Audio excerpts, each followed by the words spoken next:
주 앞에 나오신 여러분들에게 고난의 주님, 우리를 위해서 십자가를 지신 주님의 은혜가 다시 한번 여러분 속에 새롭게 그리고 깊이 여러분 속에 찾아오시는 은혜가 있기를 주의 이름으로 축원합니다. 예수님이 예루살렘 성에 입성을 하십니다. 사람들은 주님이 예루살렘 성에 입성을 할 때 자기의 겉옷을 벗어서 길바닥에 깔면서 주님을 대단하게 환영했습니다. 호산나 호산나, 다윗의 이름으로 오시는 왕을 환영합니다. 박수를 치고 소리를 지르며 주님을 환영했습니다. 이들이 예수님을 이렇게 환영한 데는 이유가 있기 때문이죠. 바로 주님에 대한 기대가 있었기 때문이에요. 이제 주님이 예루살렘 성에 들어오시면 이제 자기들이 원하는, 로마로부터 억압당하고 많은 사람들로부터 짓밟힘을 당했던 그들이 이제는 저 예수를 통해서 다시 한번 뭔가 힘있게 일어설 수 있다고 하는, 뭔가 그들 속에 벅차오르는 희망과 기대가 있었기 때문이에요. 그런데 예루살렘 성에 입성한 주님의 모습은 그런 기대와 전혀 다르게 아주 처참한 죄수의 모습으로 변해버렸습니다. 46절에 주님 이렇게 고백하죠. 엘리 엘리 라마 사막다니, 나의 하나님 어찌하여 나를 버리십니까? 주님이 버림을 당하고 계시다 그래요. 그것도 하나님으로부터 버림을 당하고 계시다 그래요. 예수님은 평소에 이 땅에 계시는 동안 하나님을 아버지라고 부르셨어요. 당신을 하나님의 아들이라고 말씀하셨어요. 그런데 지금 주님의 고백 속에는요, 하나님, 바로 당신의 아버지가 자기를 버리고 있다고 지금 고백하고 있는 거거든요. 여러분, 세상에 어떤 아비가 자기 자식을 버리겠습니까? 자기 자식이 공경에 처하고 자기 자식이 죽음에 이른다면 애비는 목숨을 걸고라도 그 자식을 구해내는 것이, 아마 그 자식을 위해서 대신 죽을지언정 그 자식을 죽게 내버려 두지 않는 것이 부모 아닙니까?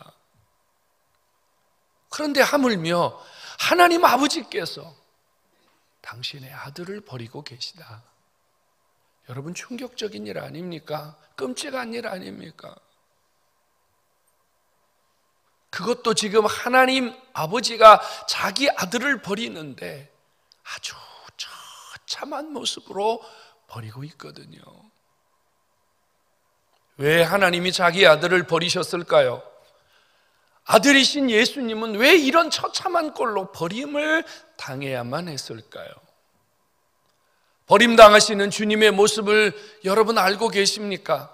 그분은 모든 사람들이 보는 공개적인 자리에서 벌거벗겨졌습니다.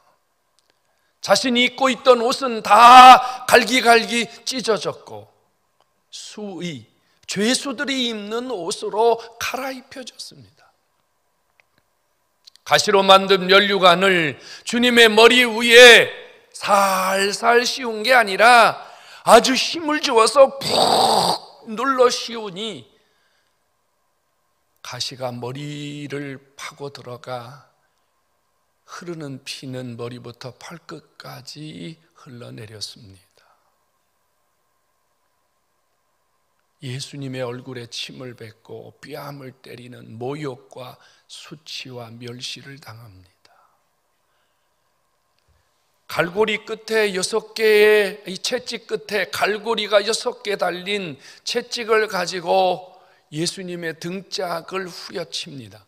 한번 뜯어낼 때마다 살점과 함께 뼈까지 부스러지는 소리가 납니다. 인정사정 두지 않고 이런 고난을 당합니다. 마침내 그의 손과 발에 십자가에 매달기 위하여 못을 박습니다. 너무 처참하지 않습니까? 이런 모습으로 주님이 버림을 당하고 계시다 그래요. 왜 주님은 이런 모습으로 버림을 당해야 하는 거죠? 예수님은 누가 죽인 겁니까? 정말 하나님의 아버지 되시는 그분이 당신의 아들을 지금 이렇게 죽이는 겁니까? 아니면 로마 군병들이 채찍으로, 망치로, 대못으로 예수님을 죽이는 겁니까? 도대체 예수님은 누가 죽이는 겁니까? 2004년도에 개봉한 패션 오브 크라이스트라는 영화를 기억하실 겁니다. 멜 깁슨이라는 배우가 감독을 했고요. 진 카비젤이라는 친구가 주연을 한 이 영화는 지금까지 만들어진 종교 영화 가운데 최고의 흥행을 기록했다고 합니다. 이 패션 오브 크라이스트, 예수님이 십자가에 달리기 전 12시간 내 주님의 모습을 그려냈습니다. 2시간 4분 동안 계속 주님이 고난받으시는 장면만을 아주 참혹하게 그려냈습니다. 그래서 그 영화를 보는 사람들은 신자든 신자가 아니든 꼭 저렇게까지 표현해야 했을까, 이런 이야기를 많이 했다 그래요. 저도 한 서너 번 그 영화를 본 것 같습니다. 이 멜 깁슨이라는 배우가요, 그 영화를 제작하면서 미국 ABC 방송에서 인터뷰를 했어요. 당신이 지금 이 참혹한 영화를 제작했는데 당신에게 묻고 싶습니다. 도대체 예수는 누가 죽인 겁니까? 이때 멜 깁슨이 자기를 인터뷰하는 기자를 향하여 이렇게 말합니다. 예수는 내가 죽였습니다. 예수는 내가 죽였습니다. 내 죄가 예수를 죽게 했습니다. 여러분, 그래서 실제로 이 영화 속에는요, 아무도 모르는 비밀 하나가 숨겨져 있어요. 이 멜 깁슨이라는 배우는 그 영화에 자기 얼굴을 드러낸 적이 없지만 딱 한 번 출연을 했습니다. 어디에 있는지 알고 계십니까? 로마 군병이 엄청나게 큰 망치를 가지고 예수님의 손과 발에 큰 대못을 박을 때, 그 예수님의 손에 못을 박던 그 로마 군병의 손이 바로 멜 깁슨의 손이었습니다. 그는 자기가 예수 그리스도를 죽인 죄인이라는 사실을 로마 군병이 때리는 망치의 손을 빌려서 내가 예수를 죽였습니다. 내가 예수를 죽였습니다. 예수님은 나 때문에 죽였습니다라고 하는 신앙 고백을 했다는 사실입니다. 예수님은 누가 죽였습니까? 예수님은 로마 군병이 찌른 창에 돌아가신 것이 아닙니다. 오늘 저와 여러분들의 죄가, 저와 여러분들의 지옥 갈 수밖에 없는 이 참혹한 죄가 예수 그리스도를 죽였다고 하는, 내가 예수를 죽였습니다라는 이 고백이 저와 여러분들의 고백이 되기를 주의 이름으로 축원합니다. 모든 신자들, 예수를 가슴에 담고 예수 그리스도를 품은 모든 신자들의 공통적인 고백은 모두 하나입니다. 내가 주님을 죽였습니다. 그래서 우리는 이렇게 고백해요. 예수 나를 위하여 십자가를 질 때 세상 고쳐 지시고 죽임을 당했다고 말합니다. 예수여, 예수여, 나의 죄 위하여 죽으셨다고 고백합니다. 예수님은 누가 죽였습니까? 주님은 나의 죄가 나의 이 엄청난 죄가 예수 그리스도를 처참하게 고난의 자리로, 죽음의 자리로 내어 몰았고, 그분은 내 죄를 담당해 주시려고 기꺼이 이 고난의 잔을 마셨음을 여러분들의 신앙으로 고백하기를 주의 이름으로 축원합니다. 그분은 나 위하여 고난을 마다하지 않으셨습니다. 그분이 십자가를 지시고 7마디를 하셨다고 하죠. 그런데 그 주님의 여러 말씀 중에 우리는 2마디를 기억합니다. 아버지여, 저들의 죄를 용서해 주십시오. 주님이 십자가 위를 지시면서 마지막 순간 저들의 죄를 용서해 주십시오 이렇게 고백한 것은 바로 주님이 십자가를 지시는 이유가, 주님이 십자가를 지시는 목적이 우리의 죄를 용서하시기 위함이었다는 고백입니다. 그리고 주님은 이렇게 말씀하셨습니다. 내가 다 이루었다. 다 이루었다. 마쳤다. 완성했다. 우리의 죄를 용서하시는 일, 우리의 죄를 완전 속죄하시는 일을 주님이 당신의 고난을 통해서 다 이루어서 더 이상은 어떤 일을 하지 않아도 된다고 하는 마침표를 십자가의 고난으로 찍으셨다 그 말입니다. 주님의 고난이 저와 여러분들을 치유하고 회복시키고 다시 살리는 놀라운 은혜가 있음을 믿으시기를 축원합니다. 이 주님의 고난은 예수님이 오시기 전 600년 전에 이사야는요, 예수님이 이 땅에 오셔서 받으실 고난, 이사야 자기 죄를 위하여 받으실 주님의 고난을 53장에서요 아주 처절하게 노래를 했습니다. 그는 우리의 허물과 질고를 지시고 하나님에게 버림을 당했다고 말합니다. 그는 찔리고 채찍에 맞고 주님 앞에 징벌을 받았다고 말했습니다. 그러나 아무도 그를 귀히 여기지 아니하였으며 예수님은 도수장에 끌려가는 양과 소처럼 아무 말도 하지 아니하시고 당신이 받으실 고난을 기꺼이 받으셨다고 고백했습니다. 오늘 이사야의 고백이 저와 여러분들의 살아있는 고백이 되기를 주의 이름으로 축원합니다. 주님은 고난만 받으신 것이 아닙니다. 주님은 고난 뒤에 십자가에서 죽으셨습니다. 왜요? 고난만 받으면 됐지 꼭 죽어야 됩니까? 그렇습니다. 주님은 꼭 죽으셔야 했습니다. 예수님이 죽으셔야 죄의 값은 사망이라고 하는 죄의 요구를, 사망의 요구를 충족시켜 주심으로 우리가 죽지 않아도 되는, 우리가 다시는 그 죄 때문에 예수님처럼 죽지 않아도 되는 은혜를 베푸실 수 있기 때문입니다. 여러분, 예수님이 십자가의 죽으심으로 우리의 구원이 완성되고 예수님이 십자가의 죽으심으로 나는 죽어도 다시 사는 영광의 순간이 우리에게 있음을 믿으시기 바랍니다. 성도 여러분, 예수님의 죽음은 절대로 헛된 죽음이 아닙니다. 예수님을 모르는 사람, 예수님의 십자가의 죽음의 비밀을 모르는 사람들은요, 예수님의 그 죽음을 보면서 얼마나 눈살을 찌푸렸겠습니까? 대제사장 중 한 사람은 주님이 십자가를 지시며 죽어가는 그 순간 대제사장이라는 작자가 예수님의 턱 밑에 와서 이렇게 묻지 않았습니까? 네가 만일 하나님이거든 십자가에서 내려와라. 그러면 내가 너를 믿겠다.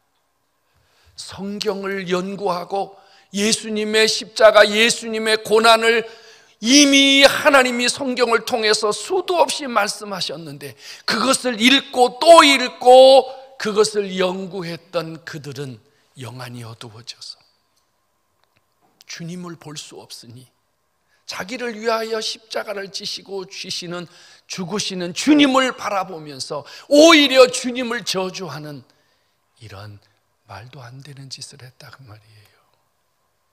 그들의 눈에는 예수님은요 죄인으로 보였습니다. 어리석은 자로 보였습니다.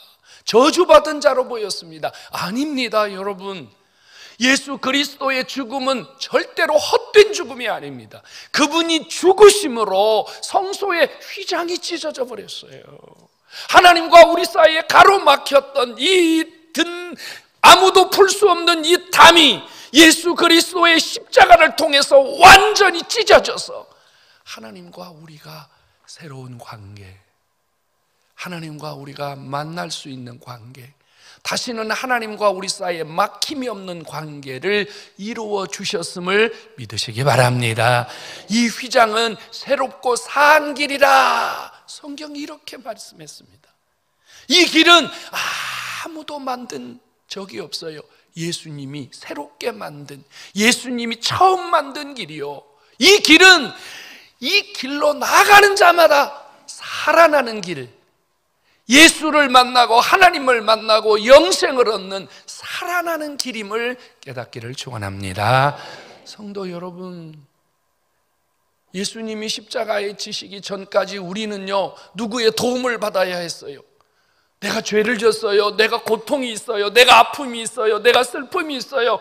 그런데 이 내 슬픔을 나 혼자 해결할 수가 없어요. 그래서 제사장에게 찾아갑니다. 나 좀 도와주세요. 나를 위해서 기도해 주세요. 나를 위해서 뭔가 좀 해주세요. 나 스스로 혼자 할 수가 없어요. 내 이 죄를 씻어야 되는데 내가 씻을 방법이 없어요. 소를 잡고 양을 잡고 비둘기를 잡아서 네가 내 대신 죽어라, 네가 내 대신 속죄해라. 우리는 이렇게 살아야만 했어요. 그런데 예수님이 십자가를 지심으로 제사장도 필요 없고 제물도 필요 없어요. 누구든지 예수 그리스도의 이름으로 나오는 자에게 주님이 받아주시고 용서해 주시고 그를 용납해 주시며 무슨 죄를 지었든지 다 주님께서 용서해 주시는 은혜가 있음을 믿으시기 바랍니다.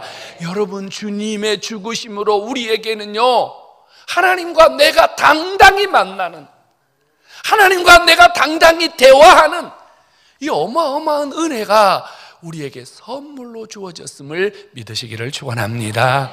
예수님이 십자가에 죽으심으로 우리는 지옥으로 달려가는 내 인생길이 터닝을 했어요. 운전하다가 유턴을 하죠. 길을 잘못 갔단 말이에요. 그래서 어딘가에서 다시 돌아가야 되는데 아무 데서나 돌면 안 돼요. 아무 데서나 돌면 큰일 나요. 반드시 어디에 가야 되냐면요 유턴 표시가 있는 곳 가서 돌아야 돼요. 여러분, 어떤 인생이라도요 지옥 가는 길에 제 맘대로 돌면, 제 맘대로 바꾸면요 천국 갈 수 없어요. 반드시 예수 그리스도 그분 믿고 예수 그리스도 그분이 주신 은혜를 붙들고 유턴할 때만이 영생 얻고 구원 얻고 천국 얻는 줄로 믿으시기 바랍니다. 저와 여러분들이 이 예수 그리스도의 죽으심으로 인하여 영생 얻는 이 놀라운 복을 얻었으니 주님의 죽으심이 나에게는 복이 되는 줄로 믿으시기 바랍니다. 주님은 누가 죽였습니까? 내가 죽였습니다. 그렇다면 이제 우리는 주님이 나를 위해서 죽어주셨으니 나도 주님을 위해서 좀 죽는 신용이라도 좀 해야 되지 않을까요? 주님이 나를 위하여 묵묵히 내 모든 짐 다 져주셨으니 나도 주님 위하여 뭐라도 좀 들고 가야 되지 않겠어요? 우리는 고난을 싫어해요. 내가 고난받는 것도 싫고 내 주변에서 누가 고난받는 것도 무조건 싫어요. 그렇죠? 나 아픈 것도 싫고 남이 아픈 것도 싫고 내가 신음하는 소리도 듣기 싫고 남이 신음하는 소리도 듣기 싫어해요. 근데 여러분, 주님의 고난은 외면하면 안 돼요. 주님의 십자가는 싫어하면 안 돼요. 주님이 받으시는 이 아픔과 이 고통의 길은 절대로 우리가 눈 감고 보면 안 돼요. 주님의 고난이 없이는 내게 소망이 없기 때문에, 희망이 없기 때문에 주님의 고난을 바라보면서 주님의 고난을 붙들면서 주님 받으신 그 고난의 자리를 같이 가면서 우리에게 주님이 예비하신 은혜가 임할 수 있기를 간절히 소원합니다. 네로 황제 이야기를 지난주도 잠깐 했는데요, 이 네로 황제가요 그리스도인들을 너무너무 싫어합니다. 그런데 이 네로 황제에게는요 그 황제의 투사씨름꾼이라고 하는 정예 부대가 있었다 그래요. 그러니까 이 말은 황제만을 위하여 싸움을 하고 황제만을 위해서 존재하는 정예 부대입니다. 근데 어느 날 네로에게 이런 소식이 들렸다 그래요. 이 정예 부대 안에 그리스도인들이 있다는 얘기입니다. 예수쟁이들이 있다는 얘기예요.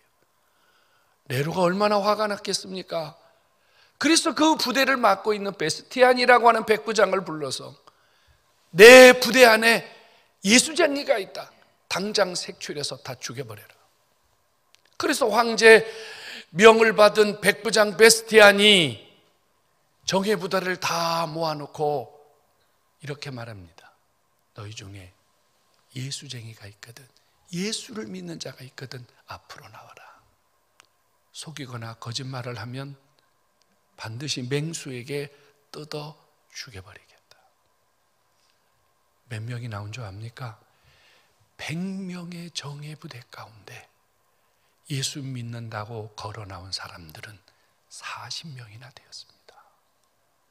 그 부대 안에 40명이나 되는 그 투사들이 내가 그리스도인입니다라고 걸어 나온 거예요.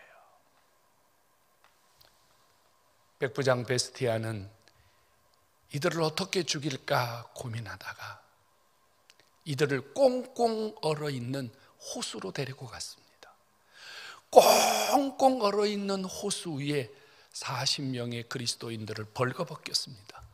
그리고 호수 위에, 얼음이 꽁꽁 얼린 호수 위에 그들을 세워놓고, 그리고 그 호수 입구에는 아주 활활 타오르는 불을 피워놓았습니다. 그리고 베스티안이 이렇게 말합니다. 호수 위에 서 있다가 추워서 견딜 수 없거든 예수를 버리고 나와라. 그리하면 언제든지 이 뜨거운 장작불이 너희의 온몸을 녹여줄 것이다. 자, 여러분들이 만약 그 자리에 서 있었다면 여러분들은 어떤 결정을 하셨겠습니까?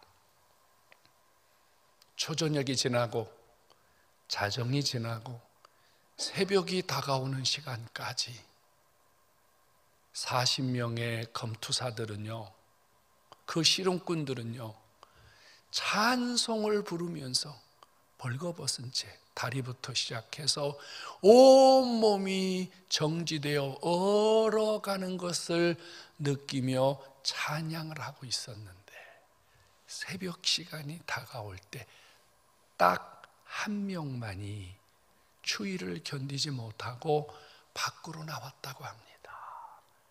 이것을 바라본 이 백부장 베스티안은요